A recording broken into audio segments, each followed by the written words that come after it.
Waliigalteen araaraa buusuu dadhabaan Israa'elii fi Libaanos gidduutti godhame sa'aatii muraasa booda biyyatti makameera.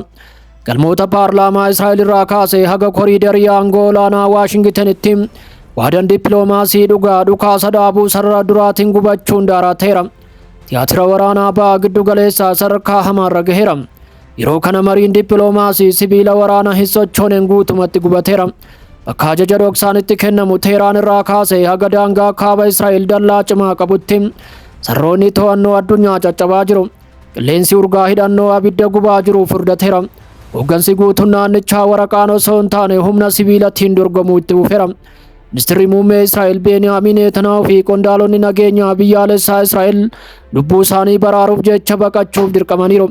Gabateewwan tiiktooniikii addunyaa humna waraanaa guututti sochaaniiru. Halkan kana abiddi voolkaanoo ba'aa giddu galeessaa hundatti qabateera. Humnoonni gurguddoon abidda Libaanosii fi Falastiin keessatti gubatu to'achuuf yeroo rakkatan karra tarsiimoo galaana diimarraa labsii sodaachisaa mormii guutuu qabu reefu banameera. Abiddi waraanaa baha giddu galeessaa yeroo nyaatu ajajaa olaanaan Eeshiyaa ba'aa kallattiin ifaa keessa tarkaanfachuun dambalii rifaasisaa Ameerikaatti geessuuf ka'eera. Halkan kana bulchaan Kooriyaa kaabaa Kim Joong Un guutumatti seera addunyaa caccabseera. Masaraa meeshaa atoomikaa iccitii dhoksaa qabu eebbisiiseera. Kim Joong Un dhoo'insa abidda niikuleeraa guutumatti labsuun lafa raaseera. Daandiin badiisaa addunyaa guutumatti akka duubatti deebi'uu hin dandeenyetti awwaalameera. Sibiilli maashinii waraana warra dhiyaa kan hin sochoone waltajjii addunyaa irratti reefu caccabeera. Halkan kana addunyaan kufaatii guutuu kana dura argitee hin beekne argiteetti. Kuusaan meeshaalee waraanaa Ameerikaa abidda Iraan irratti gaggeeffameen akka malee gubachuun saaxilameera. Waashingiten kuusaa meeshaa waraanaa duwwaa ta'e Raashiyaa jalaa dhoksuuf yeroo rakkattu ajajni olaanaan Teheraan keessa jiru Waayit Haawusitti yaada xumuraa lafa raasu kennuuf gara fuulduraatti ba'eera. Atattamaan qabxiilee nuti mariif dhiyeessine fudhadhaa yookiin kaballaa balaa guddaa qabuu fi nama dhukkubsuuf of qopheessaa jechuun ibseera.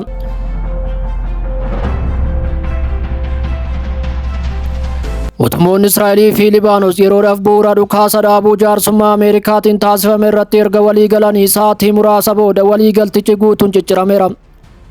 Sochiin Hizboollaa waliigaltee waraqaa kana keessa akka hin jirre ibsuun hooggansi isaanii ifatti diddaa cimaa kan hin sochoone jalqabeera. Loltuun Israa'el guutumatti haal duree tokko malee daangaa Libaanos gadhiisee aga ba'utti nageenyi akka hin jirre labseera. Yeroo saayiraaniin boo'u dirree waraanaa dhiiga haaraa uffateera. Humni ittisaa Israa'el loltuun biraa boolla gara jabeessa kibba Libaanos keessatti akka ajjeefame ifatti mirkaneessuun battalumatti haloo hamaa ta'een deebi'eera. Meeshaalee waraanaa ulfaatoo fi xiyyaaronni waraanaa Israa'el guutummaa Libaanos irratti haleellaa haaraa kan gadhiisan yoo ta'u, kunis Teel Aviv haleellaa waraanaa Libaanos irratti taasiftu akka addan kunne kan mirkaneessudha. Gama biraatiin pireezidaantiin Ameerikaa Doonaald Tiraamp waraana deemaa jiru furuuf kallattiin gara maayikiroofoonii ol ba'aniiru. Mul'ata seena qabeessa ajaa'ibsiisaa ta'een Tiraamp guddinni dippiloomaasii dhoksaa sowamaa jira jechuun ibseera. Muummicha ministeeraa Beniyaamin Netanyaahuu waliin kallattiin dubbachuu qofa osoo hin taane Hizboollaa mataa isaa waliin kallattiin qunnamtii uumuu isaanii ifa godhaniiru. Haa ta'u malee diraamaan ji'opolitikaa yeroo waraanni Iraan waliin taasifamu sadarkaa boba'aa irra ga'uun gadi fagaateera. Dandeettii meeshaa niikuleeraa Teheraan irratti gaafii kan gaafataman Tiraamp labsii olaantummaa qabu kennaniiru.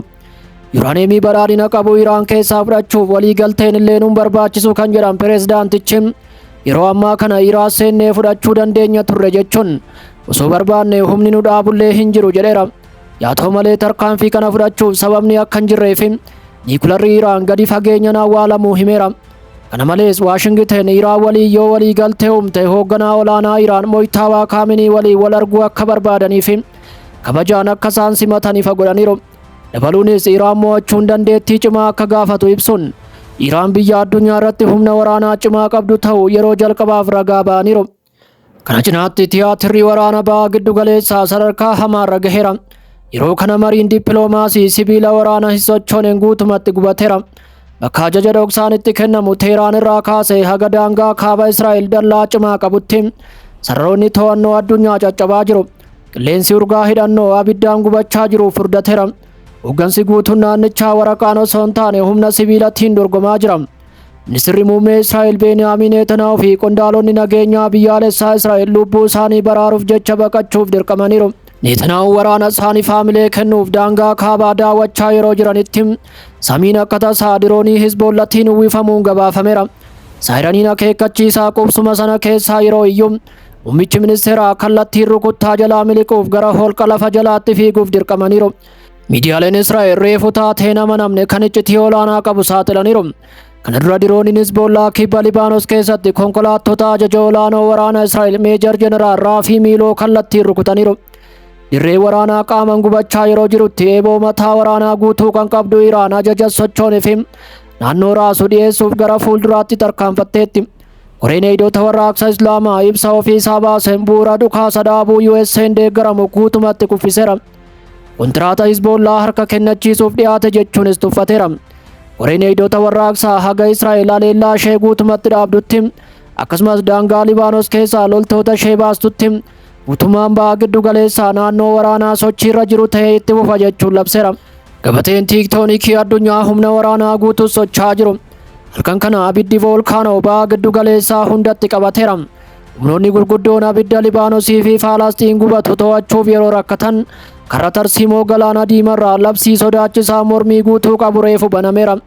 Gaarreen sanaa sochoon irraa sagaleen tokko dambalii qilleensaa keessa cabsuun kallattiin kutaalee waraanaa Teel Aviiv unkureera. Yeroo lafti qophii waraanaa guutuu ta'e raafamaa jirtutti haasofni televezyiinii baay'ee eegamaa turee fi miliyonotaan daawwatame guutuu addunyaa irratti tamsa'eera. Hoogganaa olaanaa sochii Ansarallaa Abdul Maalik Haaluutii kallattiin gara xiyyeeffannoo sinimaa keessa seeneera. Naannichi guutuu sadarkaa lubbuun jiraachuu garmalee murteessaa ta'e irra ga'uu ibsuun humnoonni isaanii qophii hunda xumuruu fi waraana marsaa hammaataa kanaan duran argamneef dhaabbachuu isaanii ifatti beeksisaniiru. Haaluutiin jecha isaan micciiramneen humnoota Israa'eliif akeekkachiisa cimaa kenneera. Karoorri nagaa Waashingten dantaa Israa'el tajaajiluuf qofa akka ta'e ibsuun haleellaan Libaanos irratti taasifamu yoo itti fufe humna guutuu ta'een Israa'el akka haleelu ifatti beeksiseera. Israa'el harki keenya qaataa misaayilaarraa akka jiru hubachuu qabdi jechuun lammiilee Falastinii fi Libaanos bira dhaabbachuuf sa'aatii kanarraa jalqabee yeroo kamittuu Teel Aviiv irratti karra Si'ool ni banna jechuun dhaadateera. Kana cinaatti sibiilli maashinii waraana warra dhiyaa kan sochoone waltajjii addunyaa irratti reefu caccabuun dhaga'ameera. Halkan kana addunyaan kufaatii guutuu kana duran argine argiteetti. Kuusaan meeshaalee waraanaa Ameerikaa abidda Iraan irratti gaggeeffameen akka malee miidhamaniiru. Waashingten kuusaa meeshaa waraanaa duwwaa ta'e Raashiyaa jalaa dhoksuuf yeroo yaaltu ajajni olaanaan Teheraan keessa jiru Waayit Haawusitti ergaa xumuraa lafa raasu kenneera. Atattamaan qabxiilee nuti mariif dhiyeessine fudhadhaa yookiin kaballaa balaa guddaa qabuu fi nama dhukkubsuuf of qopheessaa jedheera. Ameerikaan karaa Awurooppaa guutuu rifaatuu keessa galcheen karoora baay'ee eegamaa fi cimaa ta'e haquun misaayila kiruuzii Toomaawaa gara Jarmaniitti bobbaasuuf qabdu ifatti diigdeetti. Ameerikaan aloo ba'uu Raashiyaa sodaachuurraa kan ka'ee fi kuufamni meeshaa waraanaa gadi bu'uurraa kan ka'e gamtaa neetorraa duubatti deebi'uu jalqabdeetti. Qondaalonni waraanaa Peentaagoon loltoota 5,000 Jarmanii keessaa baasuu dabalatee xiyyaarota waraanaa diroonii fi qabeenya humna galaanaa guutuu Awurooppaa keessaa hir'isuuf murteesseera. Chaansilarri Jarman dhugaa gara jabeessa ardii kanarra jiru yaa fudhannu jechuun kana booda Waashingten misaayila sirrii ta'e nuuf ergiti jennee eeguu hin qabnu jedheera. Ameerikaanonni yeroo ammaa kana meeshaa waraanaa ofii isaaniif gahaa ta'e illee hin qaban jechuun inveentariin isaanis dhangala'eera jechuun ibseera. Daataan giddugala qorannoo tarsiimoo waraana idil addunyaa keessaa ba'aa jiru Peentaagooniif abjuu halkanii guutuu ta'eera. Waraana gurraandhala 28 Iraan irratti raawwatameen Ameerikaan meeshaalee waraanaa hedduu dhabdeetti. Misaayila kiruuzii Toomaawaa 1,000 ol meeshaa ittisa qilleensaa ta'an 100 lakkaa'amanii fi misaayilli Paatirooyitii 14,000tti tilmaamamu guutumatti gubataniiru. Ministeerri waraanaa Ameerikaa Piit Hegzeet meeshaalee kana bakka buusuuf waggoota hedduu akka fudhatu koongireensiif himeera. Kuusaan misaayila Ameerikaa haga dhuma bara 2030tti beela hamaa keessa akka turus tilmaamameera. Impaayerri warra dhiyaa saaxilamuun hidhannoo hiikkatee yeroo dhaabbatu hooggansa olaanaa Iraan irraa rukuttaan xiinsammuu hamaa ta'e kennameera. Televezyiinii biyyaalessaa irratti kan mul'ate Moosee Rizaahim miseensi mana maree fi gorsaan hoogganaa warraaqsa Islaamaa haasawaa dugda Ameerikaa waraanu taasiseera.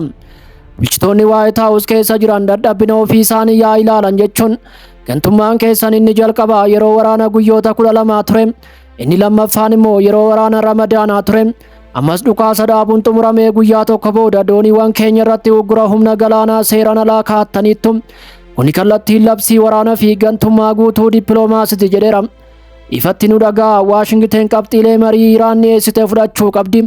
Yookaan dirree waraana irratti balaa hamaa rukuttaa cimaa yoomiyyuu hin dagatamnetu isin mudata jechuun ibseera. Abiddi waraanaa bahaa giddu galeessaa yeroo nyaatu ajajaa olaanaan Eeshiyaa bahaa kallattiin ifa keessa tarkaanfachuun dambalii riifaa isaa Ameerikaatti geessuuf ka'eera. Halkan kana bulchaan Kooriyaa Kaabaa Kim Joong Un guutumatti seera idil addunyaa caccabseera. Masaraa meeshaa atoomikaa iccitii dhoksaa qabu eebbisiiseera. Kim Joong Un dhoo'insa abidda niikuleeraa guutumatti labsuun lafa raaseera. Daandiin badiisaa addunyaa guutumatti akka duubatti hin deebines labsameera. Hoogganaan Kooriyaa Kaabaa Kim Joong Un warshaa oomisha niikuleeraa haaraa yeroo eebbisiisu Ameerikaan callisa filatteetti. Dhaabbileen basaasa idil addunyaa fi xiinxaltoonni waraanaa Ameerikaas laamsha'aniiru.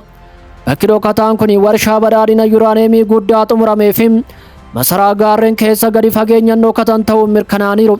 Hoogganaa olaanaan kun seentirifuujii naanna'an gidduu dhaabbachuun dandeettii oomisha niikuleeraa Kooriyaa Kaabaa sadarkaa olaanaarra ga'uu mirkaneessaniiru.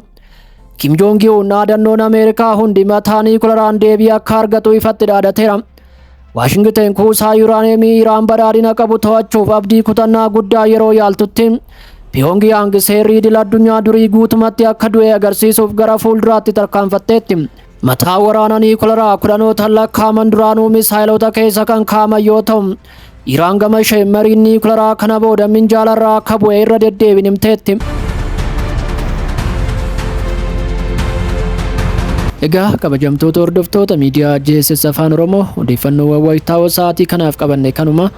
Odeeffannoo biroon akka walitti deebinutti bakka jirtan hundatti hamtuun isin hin argin jenne asumaan nagaadhaan manna.